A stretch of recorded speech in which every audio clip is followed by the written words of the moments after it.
நல்லா புரிஞ்சுக்கங்க சார். இந்த வாழ்க்கையில ஒவ்வொரு நாளும் தொடக்கம்ங்கிறது ரொம்ப ரொம்ப முக்கியம். சில பேர் காலையில எந்திரிக்கும் போதே, பெட்டை விட்டு எந்திரிக்கும் போதே, ஐயோ கை வலிக்குது, கால் வலிக்குது, தலை வலிக்குது, எல்லா வலியும் இருக்கத்தான் சார் செய்யும். வலியோடையே எந்திரிச்சு வலியோடையேவா வாழ்றது? அப்ப காலையில எந்திரிக்கும் போதே முருகான்னு சொல்லிட்டு எந்திரிங்க. ஒரே ஒரு வரி சொல்றேன், ஒரே ஒரு வரிதான். கந்த சஷ்டி கவசத்தை அத்தனையும் சொன்ன ஒரு புண்ணியத்தை நம்மளுக்கு தெரியும். என்னன்னா, எல்லா பிணிகளும் எந்தனை கண்டால் நில்லாதோட நீ எனக்கு கருள்வா. எவ்வளவு பெரிய வார்த்தை பாருங்க.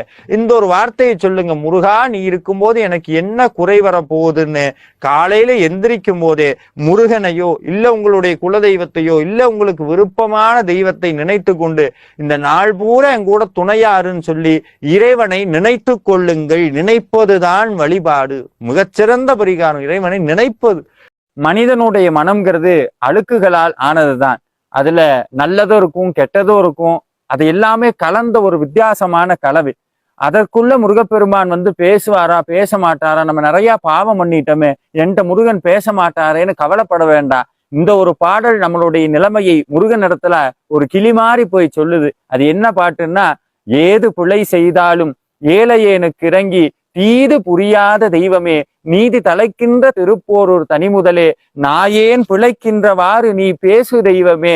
ஐயா, இந்த நாய் பிழைக்கிற மாதிரி நீ ஒரு வார்த்தை என்கிட்ட பேச மாட்டியான்னு முருகன்கிட்ட சொன்னா போதும், அவர் நம்ம கிட்ட எப்பொழுதும் பேசுவார். கேட்பதற்கு நாம் தான் தயாராக இருக்க வேண்டும்.